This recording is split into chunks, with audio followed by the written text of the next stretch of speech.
पदार्थों ने मुझे आज तक सुखी नहीं किया, एक पल के लिए भी सुखी नहीं किया। मुझे आशाएं दी, मुझे संतप्त किया, मुझे आकुल व्याकुल कर दिया, लेकिन पर पदार्थों की चाहत ने मुझे पल भर भी सुख नहीं दिया और कभी मिल भी नहीं सकता।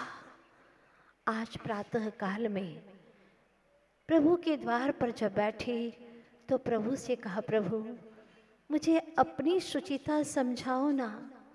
अनंत काल से मैं अपनी शुचिता को जान नहीं पाया प्रभु। अगर आप नहीं बताएंगे अपने वंश के अंश को तो कौन बताएगा। प्रभु ने कहा, आत्मलाभ होने पर कोई लोभ नहीं होता, आत्म लाभ होने पर कोई लोभ नहीं होता, तभी भलाई किस में तेरी सही समझ पाता। जब तुझे आत्म लाभ होगा, जब तू अपने आप को आत्मा समझेगा, अपनी आत्मा का तुझे भान होगा, तो फिर तुझे कहीं पर भी मेरा है, ये मेरा है, ये मेरा है, ये मिथ्या भान, ये मिथ्या मान्यता उसी क्षण से तेरी खत्म हो जाएगी। वो शुभ घड़ी कब आएगी, वो पावन घड़ी कब आएगी तेरे जीवन की, जब तुझे अंतर से ये भासेगा कि एक परमाणु मात्र, एक भी परद्रव्य न तेरा था चेतन, न आज है न कभी होगा। ये तुझे अंतरंग से समझ में आ जाएगा। तो ऐसा ही मानेगा, फिर वैसा ही जानेगा और फिर वैसा ही अनुभवेगा। वैसा पहले मानेगा तो मान, जैसे एक पिता अपने पुत्र को समझाता है, ऐसे हमारे परम पिता हमें समझा रहे हैं। मेरे परम पिता ने मुझे समझाया कि तू अपने आप को आत्मा मान, परम पावन परम शुचि तू चैतन्य आत्म तत्व है, उसे तू मानता क्यों नहीं। मान, बहुत अच्छी चीज है, तू बहुत अच्छा है, तू बहुत पावन है, तू गंदा नहीं है, तू मलयुक्त नहीं है, तू निर्मल है। ऐसा तू अपने आप को क्यों नहीं मानता। जब तू इतना अच्छा है, तू सर्वश्रेष्ठ है, तू सारे विश्व की अनमोल निधि है। कौन जानता दुनिया की इस निधियों को, कौन जानता आसमान को, एक खुले आकाश को, तारों को और चमकते हुए सूरज और चंदा को कौन जानता अगर तू ना होता। तू है ना, तू ज्ञान स्वरूपी है, ऐसा महिमावंत है, तू अपने आप को नहीं जानता तो चेतन। आज कितनी अद्भुत बात कही प्रभु ने, ओहो हृदय गदगद हो गया। देखो चेतन, हम जिसे चाहते हैं ना, उसे दिल की हर बात बताते हैं और कहते हैं ना, हम तुमसे कहते हैं और किसी से नहीं कहते, क्योंकि तुम हमारे अपने हो, मात्र अपने हो, नितांत अपने हो। लेकिन दुनिया में तेरा मात्र तेरा कौन हुआ पता। प्रश्न किया प्रभु ने, मात्र मात्र तेरा कौन हुआ। सबने तुझे बार बार छोड़ दिया, तो उनको पकड़ता रहा और वो छूट छूट करके चले गए। तो उसे मात्र अपना बनाने की कोशिश में लगा रहा और वो कईयों के बनते गए। तो उससे छिपाते रहे, तो उससे झूठ कहते रहे कि हाँ वे तुम्हारा। वो कभी तेरे नहीं थे, लेकिन आज तू मान ले मेरी बात, मात्र तू तेरा है, मात्र तू तेरा है, आज का नहीं अनादि का तू तेरा है। ये भगवान की भाषा है, मात्र तू तेरा है। तो अपने इस दिल के राज को बता देना अपने प्यारे को, अपने प्रिय चेतन को आज बता दे। शुचिता का दिन है, एक बार कह देना अंतर की बात जो तूने आज तक कभी नहीं कही। एक बार कह के तो देख, तू बता दे कि तू ही मेरा है। ये अंदर के राज की बात है, सिर्फ तू मेरा है, क्योंकि तू बहुत पवित्र है। तू आज तक किसी का हुआ नहीं, तूने पर से कुछ लिया नहीं, तूने पर को कुछ दिया नहीं, ऐसा तू अपना है। क्या बात कही प्रभु ने। तुझे पर ने कुछ तो दिया नहीं, तूने पर को कुछ तो दिया नहीं, तुझे पर से कुछ भी मिला नहीं। चैतन्य तू धनवान है, तू परम प्रभुता वान है। अहो चेतना जरा जाग जा, जरा जाग जा हो मेरी चेतना। जगाओ, अरे जागो ना, मैं तुम्हें एक राज की बात बताता हूँ। हाँ, आज तुम ही मुझे जगाने आ गए। हाँ सुनो सुनो, ऐसी प्रिय राज की बात आज तक मैंने किसी से नहीं कही, और जो कहा था वो सब झूठा था। अरे एक बार कहो तो सही अपने प्रिय चेतना से, प्रिय आत्मा से कि तुम मेरे हो। हा, बार बार कहो कि तुम मेरे हो। मैं वही हूं जिसकी मैं खोज कर रहा था। सोहम शुद्धो हम बुद्धो हम, क्रोध भाव रहितो हम, मान भाव रहितो हम, माया भाव रहितो हम, लोभ भाव रहितो हम। बस वही मैं हूँ। हाँ वही मैं हूँ। अरे तो तुमने क्यों नहीं बताया इतनी बड़ी राज की बात। क्या कहूँ, जब काल लब्धि आती है ना तभी तो बताया जाता है। मैं तो अभी तक ऐसा भटकता था ना प्रभु, आपने, मैं आपसे नहीं कहूँगा कि आपने नहीं बताया, आप तो हमेशा बताने को तत्पर थे। मैं जब जब आया आपकी दिव्य छवि ने मुझे यही बताया, लेकिन मैं मूर्ख, मैं सुनता कहाँ था। मैं तो आपके द्वार पर मांगने के लिए आता था। आपने जो छोड़ दिया मन समझ करके, घर धन दौलत ऐश्वर्य रूप सौंदर्य, मल समझ करके आपने सब छोड़ दिया, और उस मल के पिटारे को मैं मांगने के लिए आया आपके द्वार पर कि मुझे ये मल दे दो। आपने जो छोड़ा है वो मल मुझे दे दो। ओहो प्रभु, मेरी मूढ़ता पर जानते थे वो प्रभु कि कितना मूढ़ है, कितना ज्ञानी है, कितना नादान है। ये मल को इकट्ठा कर रहा है। जितना बड़ा कबाड़ा, जितना बड़ा बड़ा परिग्रह, सब मल इकट्ठा कर दिया। क्योंकि मल क्यों कहा है इसे, जो छोड़ा जाता है वो मल है, और इसको एक दिन छोड़ा जाता है। इस सब को छोड़ करके ही कण कण को छोड़ करके जाना होगा। एक कण भी तेरे साथ जाने वाला नहीं है।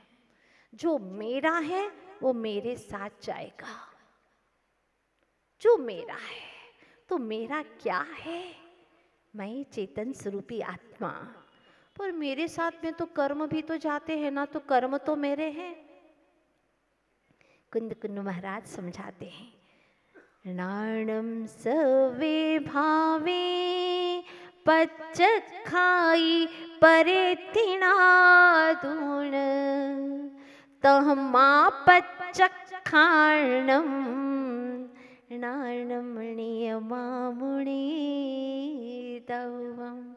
ऐसी गाथाओं को लिखने वालों को अनंत अनंत प्रणाम है मेरा, हृदय से भावों से प्रणाम है उन्हें मेरा, जो उन्होंने मुझे वहां तक पहुंचाया। क्या कहते हैं, जो भाव कर्म जनित है, कर्म के माध्यम से उत्पन्न हो रहे हैं, वो राग द्वेष आदि भाव भले आत्मा कर रहा, आत्मा के अस्तित्व है में हो रहे हैं, लेकिन फिर भी वो तेरे नहीं है। जैसे कि पानी में ही कीचड़ उत्पन्न हो रहा है, पानी में ही काई है, फिर भी हम काई को हटा करके ही तो पानी पीते हैं ना। उसी प्रकार से आत्मा के अस्तित्व में ही राग द्वेष हो रहा है। कोई जड़ वस्तुएं राग नहीं करती है। पेंसिल है, बहुत अच्छी है, क्या प्यारी पेंसिल है, क्या कलर है, फाइन कलर है, तुम कहते रहो, राग करते रहो, पेंसिल को कोई राग नहीं है। राग जीव को है, चेतन को है, और यह कर्म के निमित्त से राग करता है। इसीलिए कर्माधीन दशा है, कर्म जड़ है, कर्म पौद्गलिक है, इसलिए राग भी शुद्ध निश्चय नय से तेरा स्वभाव नहीं है, चेतन नहीं है। तेरा तो सिर्फ वही है जो सदा तेरा है, जो कभी बदला नहीं और आगे भी कभी बदलने वाला नहीं है। वो कौन है? वो तू है, ज्ञायक स्वरूपी आत्मा। सोचो ना चेतन, जब बैंक से पैसे लेने जाते हो और तुम्हारे सामने किसी ने करोड़ रुपए जमा कराए हैं, क्या आप चाहोगे हमको तो उसी का पैसा दे दो? अरे मेरा भाई है वो दे दो। तुम्हारा भाई है तो क्या, तुम्हारे खाते में तुम्हारे नाम से जो होगा वो ही तुम्हें मिलेगा, दूसरे के नाम का तुम्हें मिलने वाला नहीं है, अधिकार नहीं है तुम्हारा। राशन कार्ड में अपने ही घर वालों का नाम लिखा होता है, भले ही अतिथि तुम्हारे यहाँ साल भर में 10 महीने रहे, लेकिन कार्ड में नाम तो अपने ही परिवार का लिखा जाता है। बस तेरे खाते में तेरा ही धन है, वही काम में आएगा, तेरे गुण हैं वही काम में आएंगे, तेरे जो भाव हैं वही काम में आएंगे। तेरे राशन कार्ड में तेरे गुणों का जो परिवार है उसी का नाम दर्ज होगा, और ये पुद्गल का नाम दर्ज होने वाला नहीं है। अध्यात्म का राशन कार्ड है चेतन, ध्यान रखना। तो एक बात प्रभु कहते हैं, जो अपना प्रिय होता है वह अगर तुम्हें कुछ देता है तो उस निशानी को कितना संभाल करके रखते हो। जैसे अंजना ने पवनन जी की निशानी कड़ी को बहुत संभाल करके रखा था। आप भी अपने प्रिय की निशानी को अच्छे से रखते हैं ना। तो प्रभु ने जो हमें समझ दी है, जो ज्ञान दिया है, उस निशानी को तू संभाल करके क्यों नहीं रखता चेतन? उसे क्यों छोड़ छोड़ देता है? यहाँ आता है रख लेता है, बाहर जाता है तो फिर छोड़ देता है। ऐसी नादानी क्यों करता है? वस्तुएं तो फिर भी मिट जाती हैं, छूट जाती हैं, लेकिन ये ज्ञान सदा तेरा सहाई है, सदा तेरा मीत है, इसीलिए तुझे इसे तो छोड़ना ही नहीं है। जब एक बार तुझे आत्मलाभ हो जाएगा तो फिर तुझे कभी भी उसको छोड़ने की आवश्यकता ही नहीं है। आत्मलाभ हो गया तो तुझे लोभ पैदा ही नहीं होगा। हाँ, ये बात तो निश्चित है। प्रभु कहते हैं कि पवित्रता और अपवित्रता ये दोनों अनादि से मिली हुई हैं। तू पवित्र है चेतन, और तेरे साथ में जो कर्म है वो अपवित्र हैं। ये दोनों कब से मिले हुए हैं? अनादि से मिले हुए हैं। जैसे कि दूध में पानी किसने मिलाया? बोलो, किसी ने मिलाया है क्या? गाय के माध्यम से आपको जो दूध मिला है उसमें पानी किसने मिलाया है? वैसे ही दूध है। जब आपने अग्नि पर रखा तो पानी सारा वाष्प बन गया, मतलब पानी था ना।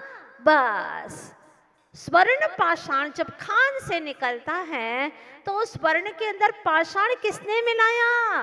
वो ऐसा ही है। ठीक उसी प्रकार से आचार्य भगवान कहते हैं, पाषाणेषु यथा हेम दुग्ध मध्ये यथा घृतम तिल मध्ये यथा तैलम देह मध्ये यथा शिवः।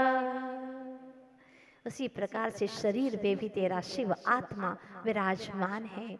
उसको अनुभव करने की कोशिश कर, पुरुषार्थ कर। और जिसमें यह चेतन आत्मा रहता है, इस शरीर में, इस देह रूपी देवालय में, देहालय में जो तेरा देव विराजमान है, उस देहालय को तू अपना नहीं कह सकता, क्योंकि मंदिर भगवान नहीं है और भगवान मंदिर नहीं है। यही कहते हैं ना कि मंदिर में भगवान है।